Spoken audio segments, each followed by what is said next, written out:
안녕하십니까? 전 올해 58살이 된 주부이고 동갑내기 남편과 슬아의 예쁜 딸아이 둘을 기르고 있어요.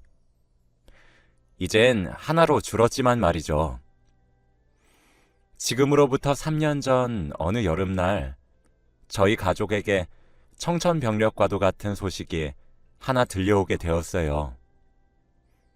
아직도 그날이 눈에 선하고 잊혀지지가 않네요. 그날 새벽에 일을 마치고 지친 채로 돌아올 큰딸을 맞이하기 위해 저와 남편은 깜짝 선물까지 준비하고 기다리고 있었습니다. 그런데 전화가 한 통 오더군요. 딸아이로부터 걸려온 전화였습니다. 보통 저희 부부가 그 시간에 잠을 자고 있어 저희 딸은 일부러 전화를 걸지 않거든요. 그래서 그런지 그 전화 벨 소리가 제겐 참 불길하게 들려왔었습니다. 부모의 촉은 피할 수 없다고 하더니 전화에서 들려온 것은 바로 저희 집 첫째 딸의 사고 소식이었어요. 우리 딸의 이름을 말하고 보호자가 맞냐며 물어보고는 바로 응급실로 오라고 하더라고요. 위급한 상황이라고 하면서 말이에요. 저희 집 두 딸아이들은 할머니에 대한 애착이 굉장히 강했습니다.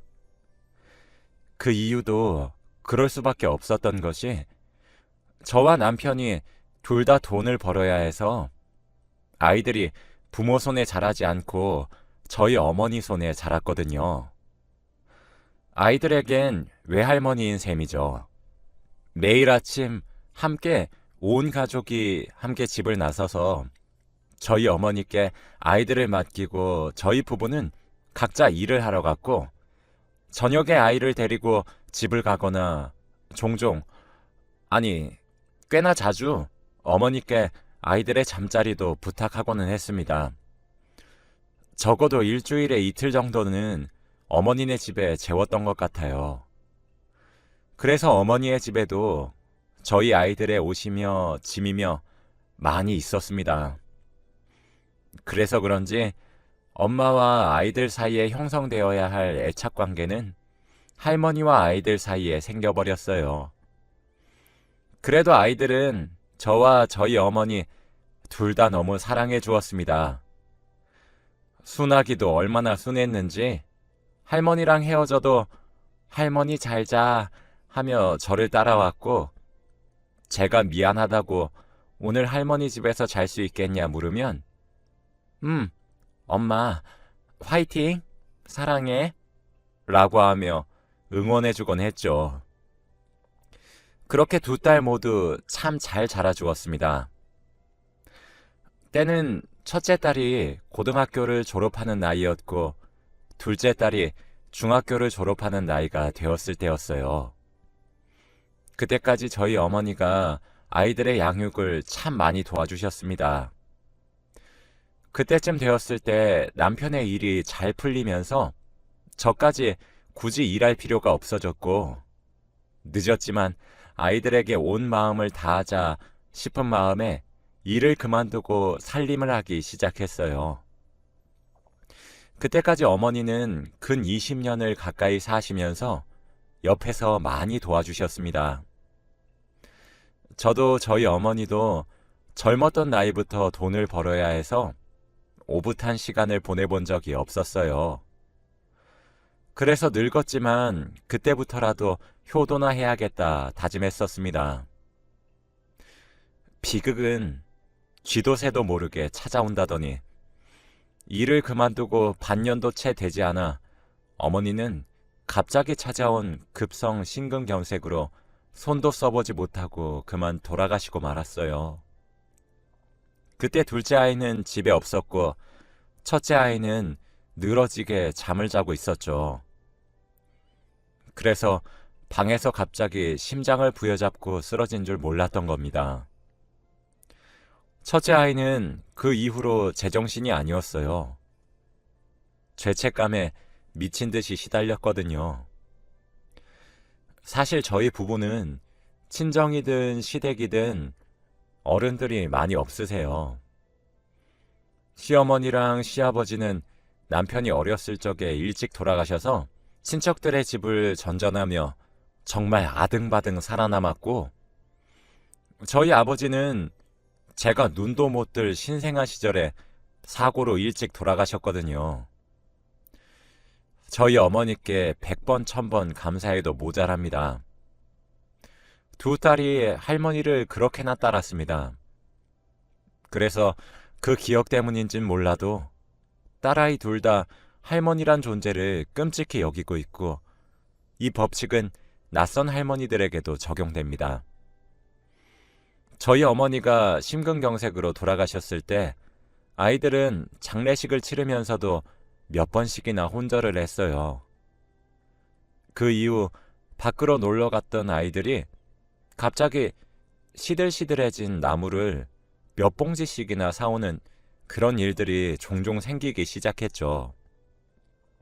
왜 그랬냐고 물어보면 할머니랑 비슷한 나이로 보이는데 오늘 날씨가 너무 추웠잖아. 그냥 우리가 이거 다 사드리면 그 할머니가 일찍 들어가실 수 있으니까. 라고 큰딸이 대답했고, 나도 우리 할머니 생각이 나서 그랬어. 라고 작은딸이 대답했죠. 어처구니가 없어서 이거 누가 다 먹어? 하다가도 관심을 많이 주지 못했음에도 불구하고 바르고 곧게 선량하게 잘 자라준 것만 같아 뿌듯하기도 했습니다. 구걸하시는 할머니들을 지나치지 못했고, 추운 날 지하철에 노숙하는 할머니들을 보면 주머니를 뒤져 잔돈을 팍팍 긁어 모아 주기도 했어요. 어떤 날은 장마철이었는데 큰딸이 나갈 때는 우산을 쓰고 집을 나갔었거든요. 그런데 집으로 돌아올 때는 물에 빠진 생쥐꼴로 집으로 돌아온 겁니다. 정말 깜짝 놀라 자초지종을 물으니 빈병을 줍는 할머니가 우비를 쓰면서 줍고 있었는데 우비가 너무 낡아 안으로 비가 들어가는 게 눈으로 보이더랍니다. 그런데 큰딸은 본인 집이 여기서 가깝기도 하니 자신의 우산을 건네주고 집으로 뛰어온 거였어요. 큰딸만 그런 것도 아니었습니다. 그때는 한겨울이었는데 둘째 딸이 기관지가 조금 약한 편이라 겨울이 되면 목감기를 달고 사는 아이예요. 항상 목도리를 두르고 다녀라 잔소리를 해서 아직도 겨울이 되면 목에 손수건을 감거나 목도리를 합니다. 제가 목을 따뜻하게 하라고 잔소리를 정말 많이 했었거든요. 그런데 겨울철만 되면 둘째 딸이 밖에서 목도리를 잃어버리고 왔어요. 처음엔 정말 잃어버린 줄 알고 별말 없이 새로 사줬었는데 알고 보니 밖에서 추운 날씨에 덜덜 떨고 구걸하는 할머니들에게 둘러주고 왔다고 하더라고요. 그러면서 제게 말해요. 엄마도 알잖아. 사람이 목만 따뜻해도 체온이 오르는 거. 그렇게 덜덜 떨고 있는데 난 별로 안 추워서 그래서 준 거야. 하더라고요. 두 딸은 그렇게 착하고 바르게 자랐습니다. 항상 봉사를 했고 어른들에게 친절을 베풀어 동네 사람들에게 칭찬도 많이 받았고 제 자랑들이었습니다. 그리고 그 정도로 제 할머니를 특히나 아껴 썼던 아이들이에요. 특히 둘째보다 첫째가 함께한 시간이 더 길어 더 애틋하고 죄책감까지 느껴왔기 때문에 더욱 약합니다. 아마 그날도 그래서였을 겁니다.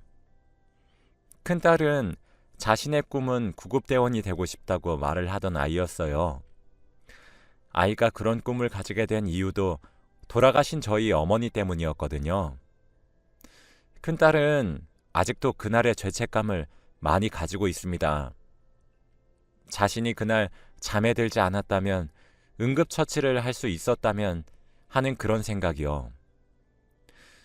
그래서 미래의 훌륭한 구급대원이 되어서 적어도 자신의 할머니처럼 죽음의 위기에 처한 사람들 중 몇 명이라도 살리겠다며 최대한 많은 사람들을 살리고 싶다는 포부를 가지고 있는 아이였어요.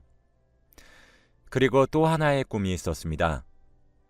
20대가 되고 자신이 번 돈을 사용해 유럽으로 여행을 길게 갔다 오는 것이었죠. 그래서 큰딸은 패스트푸드점에서 야간으로 아르바이트를 하고 있었습니다. 저녁 7시 정도부터 새벽 3시 정도까지 일을 했어요. 그날도 다른 날들과 다를 바 없이 열심히 일을 했을 거예요. 그리고 퇴근을 하고 집으로 돌아오는 길이었을 겁니다. 전 그날에 일어났었던 사고 당시의 영상을 보게 되었습니다. 영상 속에서는 어떤 할머니께서 폐지를 주우시고 계셨더군요. 제 딸들은 매사가 그랬어요. 그런 어르신들을 쉽게 지나치지 못하는 성정을 가지고 있었죠. 그래서 그런지 그날도 큰딸은 그 할머니를 보자마자 바로 뛰어가서 폐지가 담긴 수레의 앞부분을 자신이 끌고 뒷부분은 할머니가 밀고 그러더군요. 그렇게 언덕으로 올라 골목길을 벗어나려던 그때 갑자기 어느 트럭이 한 대 갑작스럽게 나타났고 곧이어 끔찍한 사고가 일어나게 되었습니다. 큰 딸의 몸은 정말 종이장처럼 휙 날아올라 다시 땅속으로 처박혔어요. 할머니는 놀란 심장을 부여잡으며 제 딸에게 다가왔고 자동차 주인은 다급히 어디론가 연락을 하더라고요. 아마 119였던 것 같습니다. 그렇게 딸은 응급실로 실려왔지만 결국 뇌사 판정을 받게 되었어요. 침대 위에서 축 처진 채로 미동 하나 없이 누워있는 자식을 바라볼 수밖에 없었던 부모의 심정은 겪어보지 않은 사람이 아닌 이상 제대로 이해하지 못할 거라고 저는 장담합니다. 그 광경을 저는 참아보지 못하겠더라고요. 제발 살아만 있어달라. 그렇게 빌었는데 살아있지도 죽지도 않은 상태가 되어버렸잖아요. 솔직히 트럭 기사가 너무 미웠고 폐지 수레를 끄는 할머니도 미웠습니다. 할머니만 돕지 않았더라면, 트럭이 과속을 하지 않았더라면, 하물며 주위를 잘 살피기라도 했다면 상황은 달라졌을 테니까요. 왜 하필 우리 딸이냐 하고 원망도 했어요. 남들 돕는 것이 나쁘다는 건 아니지만 왜 자기 자신을 챙기지 않고 먼저 가려고 하는지, 부모 가슴에 대못은 왜 박는 건지 얼마나 한이 맺히던지. 하지만 할머니는 죄가 없잖아요. 제 딸이 돕고 싶어서 도왔던 거니까요. 결국 모든 화살이 트럭을 운전했던 기사님께 돌아갔습니다. 기사님은 죄송하다며 울면서 저희 가족에게 사죄를 하셨어요. 기사님과 합의하진 않았어요. 사고 조사 결과 트럭의 과속이 원인이었던 사실이 밝혀졌거든요. 늦은 시간이기도 했고 사람이 잘 다니지 않는다 치더라도 그렇게 운전을 험악하게 하는 사람은 없어져야 된다고 생각했거든요. 그리고 저희는 몰랐는데 딸아이는 할머니가 돌아가셨을 적에 할머니를 떠나보내며 장기기증 서약을 했더라고요. 저는 억장이 무너지는 줄 알았습니다. 딸아이가 뇌사 판정을 받은 것도 믿기지가 않았는데 엄마였던 저로서는 장기기증까지 동의할 수 없었습니다. 저희 딸아이가 왜 죽어서까지도 남들에게 희생을 해야 하는지, 그리고 장기기증을 하면 정육점에서 고기 다루듯 눈도 꺼내고 장기도 꺼내고 그런다는데 남들에게 배려만 하고 살다간 딸아이가 왜 죽어서까지 그런 취급을 당해야만 하는지 납득도 되지 않았고 이해하고 싶지도 않았습니다. 그리고 무엇보다 뇌사자라고 해도 숨은 쉬고 살아있잖아요. 장기 기증이란 것을 알고 보니 뇌사자가 그 과정을 통해 숨이 끊어지는 거라고 하더라고요. 어떻게 엄마가 된 사람이 자기 자식 숨통을 끊으란 말에 동의할 수 있겠나요? 그런데 둘째 딸이 그렇게 울부짖고 있는 제 손을 잡으며 말하더라고요. 언니가 원하는 거였다고. 그게 맞는 거라고요. 제 남편도 저를 안아주며 말을 했습니다. 이러는 게 우리 딸다운 것 아니겠냐고. 딸의 유지를 존중해 주자고. 그게 바로 딸이 원하는 거라고 말이에요. 병원에서도 제가 걱정하는 것처럼 딸아이의 몸을 절대 함부로 다루지 않을 것이고 숭고한 배려와 희생으로 생각하겠다 말씀하시더군요.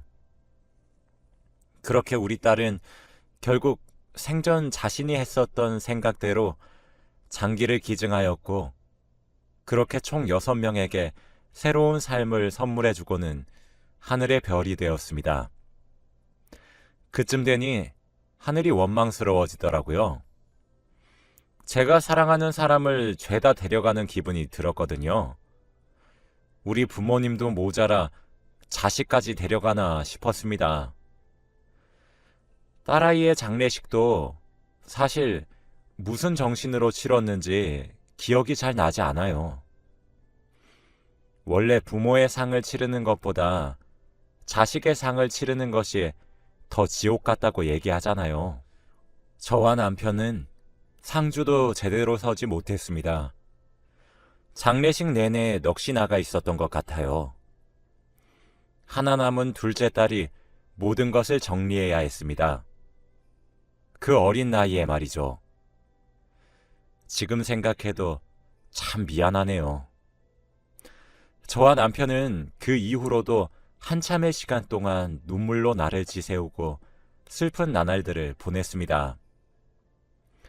사실 저희 집에는 새 자전거가 하나 있어요. 꽤 비싼 돈을 주고 구입했죠. 그 자전거를 산 이유는 이젠 볼 수 없는 큰딸을 위해 저희 부부가 돈을 모아 산 선물이었습니다. 큰딸은 매번 알바를 끝나고 돌아오는 길이 골목길이라 무섭기도 하고 하루 종일 서서 일을 하다가 오는 건데 자전거 사주면 자기가 빨리 집에 돌아오지 않겠냐고 하면서 조르고는 했어요. 저희 집 사정이 그리 여유롭진 않아 저희도 생활비를 쪼개 돈을 모아야 했지요. 첫째 딸이 사고를 당했던 그날 저희 부부는 큰딸의 귀가를 기다리고 있었습니다. 잠을 자지 않고 말이에요. 왜냐하면 그날이 바로 저희가 큰딸을 위해 자전거를 새로 장만했던 날이기 때문이거든요. 자전거를 하루라도 빨리 선물해 주었음 사고가 나지 않았을까요? 남편과 저는 자전거가 세워져 있는 베란다를 볼 때마다 눈물을 지었습니다. 사실 그때 남겨진 딸아이를 제대로 챙겨주지 못했던 것은 조금 후회가 되네요. 그래도 둘째 딸은 씩씩하게 혼자 이겨내 주었던 것 같아요. 사실 우리보다 대견해요. 나이 터울은 3살 정도 났지만 쌍둥이처럼 자라왔던 자매였기 때문에 자신의 반쪽을 잃어버린 듯한 느낌이 들었을 텐데 오늘은 저희 딸이 숨을 거둔 지 꼭 3년이 되는 날입니다. 3년의 시간을 보내면서 저도 남편도 그날의 슬픔을 완벽히 잊지는 못했지만 이젠 앞으로의 나날을 보내며 살 수 있을 정도로 슬픔을 극복하긴 했어요. 둘째 딸 덕분이기도 합니다. 둘째 딸은 그 이후로 열심히 공부를 하기 시작했어요. 자신의 전공과 다른 곳으로 대학 편입을 하면서 말이죠. 저희 둘째 딸의 직업이 무엇인지 아시나요? 바로 첫째 딸이 되고 싶어 했던 구급대원이 되었습니다. 사실 저희 부부는 둘째 딸도 슬프겠지만 부모만큼 슬프겠나 하는 생각을 가지고 있었어요. 그런데 우리 둘째 딸은 자신만의 방법으로 자신의 언니를 기리고 있었더라고요. 둘째 딸이 언니의 꿈이었던 구급대원이 된 이유는 간단했습니다.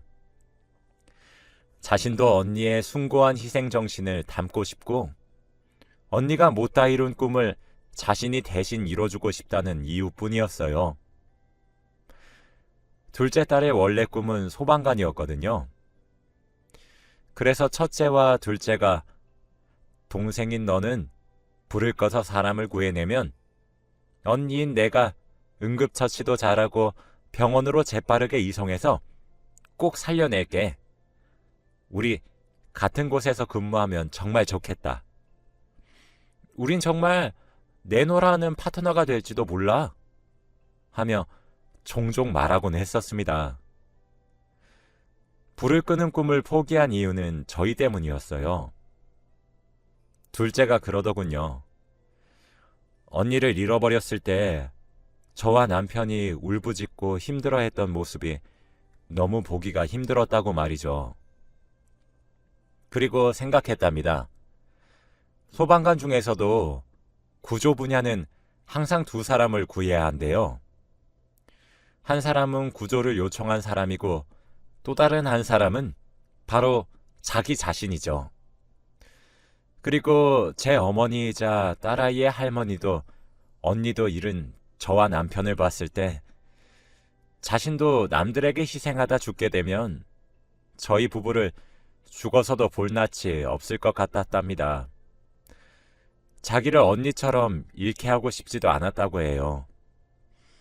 그래서 언니의 꿈이자 사람을 살릴 수 있는 소방관 중에서도 구급대원이 되기로 마음을 먹었었다고 합니다. 저희 집 베란다에 3년째 방치되고 있었던 저희 남편의 눈물 버튼인 자전거는 이제 우리 둘째 딸이 교대 근무를 하면서 그 자전거를 타고 다니고 있습니다. 며칠 전 둘째 딸이 그러더라고요. 심정지 환자를 자신의 손으로 심폐소생술을 해서 살려냈다고 말이에요. 돌아가신 할머니가 너무 생각났다고 합니다. 그때 자신이 이걸 배웠으면 달라졌겠지 하며 아쉬움을 표현하고 할머니를 그리워하다가도 자기 손으로 죽었던 심장이 다시 뛰어서 살게 되는 걸 목격했을 때 얼마나 짜릿하고 뿌듯했는지 아냐며 자랑스러워하는 표정을 지으면서 제게 조잘조잘 말을 하는데 참 기특하면서도 만감이 교차하는 기분이 들더라고요. 사실 화재 현장이든 응급 현장이든 둘째 딸이 받게 될 트라우마가 많이 걱정이 되었었는데 둘째 딸아이를 보면 괜찮다는 생각이 들어 마음이 놓이는 것도 있었습니다. 큰 딸을 잃어버리고 항상 둘째 딸에게 입에 침이 마르도록 말을 했어요. 어딜 가든 네 몸 먼저 챙겨달라고 말이에요. 이기적인 발언이라고 들리실진 모르겠지만 전 세상 그 누구보다 남겨진 우리 딸이 제일 소중하거든요. 그럴 때마다 당연하지. 엄마, 나 믿고 있지? 라며 환하게 딸이 웃어주었습니다. 첫째도 둘째도 딸내미 둘 모두 제 손을 많이 타지도 않았는데 누굴 닮아서 어쩜 저리 항상 기특하고 예쁘게 자랄 수 있었던 건지 감동적이더라고요. 그런 딸을 보면서 저도 일상으로 점점 돌아오려고 노력하고 있어요.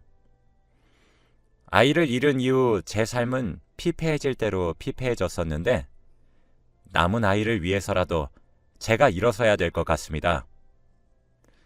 그래서 저희는 다음 달에 이사를 가요. 지금 살고 있는 집엔 우리 큰딸의 흔적이 너무 많이 남아있어서 제가 슬픔을 극복하지 못하고 있거든요. 물론 큰딸을 잊겠다는 이야기가 아닙니다. 그저 가슴에 묻어두고자 해요. 항상 그리울 것이고 죽을 때까지 우리 딸이 생각나겠지만 말이죠. 제 이야기를 들어주셔서 감사합니다. 익명으로 이렇게 넋두리를 하고 나니 가슴이 한결 가벼워지는 것 같아요. 오늘도 다들 행복한 하루